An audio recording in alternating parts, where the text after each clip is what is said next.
Hey guys, welcome back to my channel. So today has been a bit of a hash up. I've tried to record this video twice now.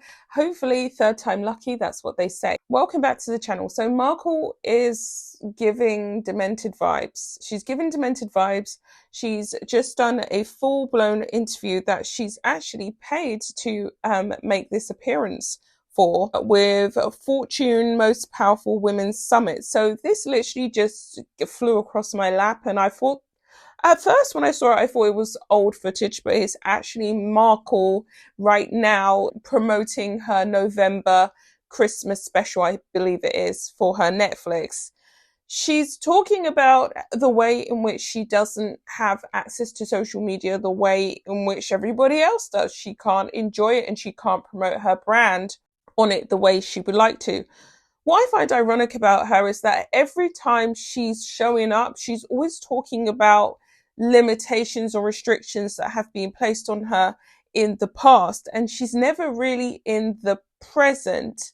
So she talks about how she has to have comments switched off because she doesn't want her fans, quote unquote, to see any of the negativity on her social media, as equally as she doesn't want her team to see any negativity that she has targeted at her on social media.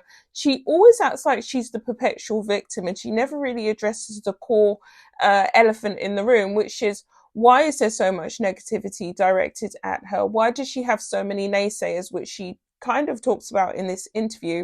Why doesn't she address the real core issue? So the first thing that I want to talk about is this snippet from the interview here, which kind of highlights everything that I would like to say, or at least I would like to elaborate on. I also recognize that a lot of those people aren't going to my page to see negativity. And so, not just protecting myself or the people that work with me, but also the supporters. So I don't have the.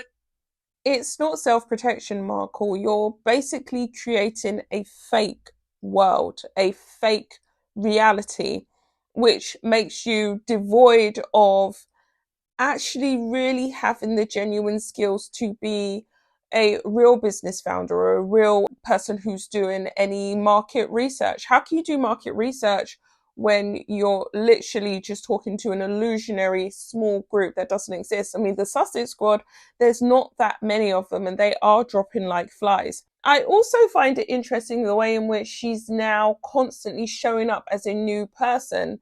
When we saw her last night, or at least on October 12th, when her and Harry were spotted outside of the Soho house with Ed Sheeran, she had this heavy, deep orange tan going on, and she was in her black facing era, and now she's as white as a sheet.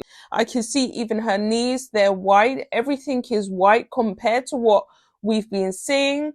It's very confusing because it's like she's wearing two sets of shoes, so to speak. One minute she's trying to talk to women like me, the next minute she's as white as a sheet and she's trying to be relatable to white women. She doesn't seem to really know if she's coming or going.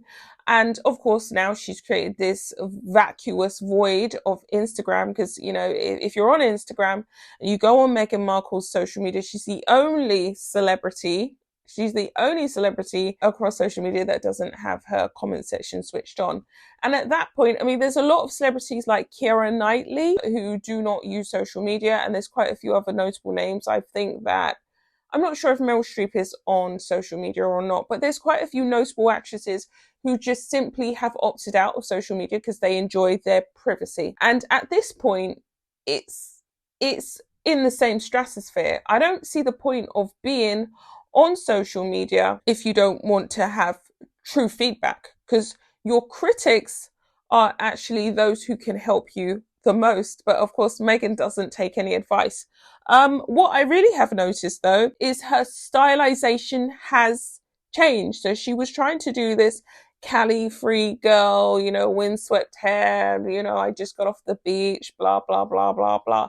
We're now seeing this very polished, manicured type of version of the Markle. She's trying to be more sleek and sophisticated. And I do think that she's now very desperate get and garner PR, any kind of PR, because we know that her season 2 was a complete and utter flop. And I think that she's really afraid of that happening again. Let me finish this 1 minute clip with you guys. Comment section on. That's a choice. And yet, part of that challenge that I was trying to solve for was then how do I create community? That is so key to this brand, and it's so key to how I like to show up in the world. How do we actually connect if you can't have comments and exchange? So my social media manager would send me screen grabs of different things that people were posting in their UGC, and I said, okay, what am I going to do here? They said, you could do a text overlay and respond, and I said, oh no, in the same way that on my own camera roll at home, I'll zoom in and I can scribble a little note and send it to a friend. I've just started this construct where I will start writing in my handwriting a note to users who put up content. So I said, let's find small and creative ways to engage the community and let them know that I'm listening, that I really see and appreciate their feedback. So I think a lot of it is just designing what works best for you while also being really cognizant of what is going to help grow the business with an intentional and authentic point of view. And that's what I'm constantly working to try to achieve. Yeah. So she's talking about growing the business, the as if business, which doesn't really have any grounding or footing. I certainly think that with her not having feedback, she's struggling even further to reach her real demographic. I personally think that Markle should throw caution to the wind. She should open her comment section, be real about it. I'm not liked, and wear it. The more that she does this in order to kind of navigate her way to through a world that is simply non-existent, the more out of touch with reality she remains. But I mean, this interview, she's now ice white. She's doing the ice white look. Her knees are completely white. Her hands are white. Stark contrast to what she was a few days ago. And I'm still getting mixed messages. I don't know what she's really about.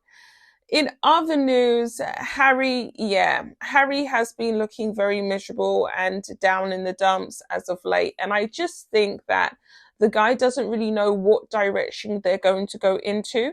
And if we think back to that little meeting that he had when he visited the UK for his mini 4-day royal tour, where he got to get 25, or was it 25 or 55 minutes with King Charles, it seems as though that meeting didn't go as planned. Harry went into that meeting with the hopes, with the ambitions of securing some moulage, some good old coinage from Daddy-O. And the way in which Meghan's beaten down these streets, the way she's just everywhere frantically posting, we've seen her like this before, right?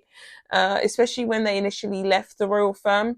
They kind of shoot from the hip, Harry and Meghan. They don't really premeditate or plan out their next steps properly. So she's out here trying to promote this November special because she needs us to watch it.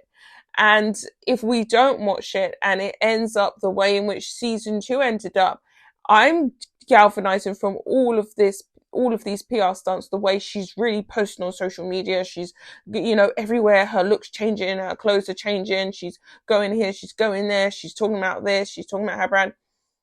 I'm galvanizing that Netflix have basically told her, listen, we cannot sustain this anymore. It's not good for our brand, and you haven't been able to turn it around. Get out there and sell, girl. And she's kind of like, she doesn't really know what to do. So in this interview, she talks about how she has a big disconnect from social media and she has a difficult, fractured relationship with it because of blah, blah, blah, her own doing. She's trying to go into the victim narrative, but then she's carefully trying to stay in the control seat. And she's like a control freak, isn't she? She's literally determined to steer this car straight into the nearest brick wall that she can possibly find. So much going on here. I mean, I tried to record this video quite a few times and there was a lot more screen grabs and clips, and I'm really, really sorry. So I'm going to end it here, but what I will do is I'm going to do a part 2. I'm going to go over this because there's a lot more that I wanted to talk about. Sorry about that, guys, but I'll be back with another one. Bye, guys.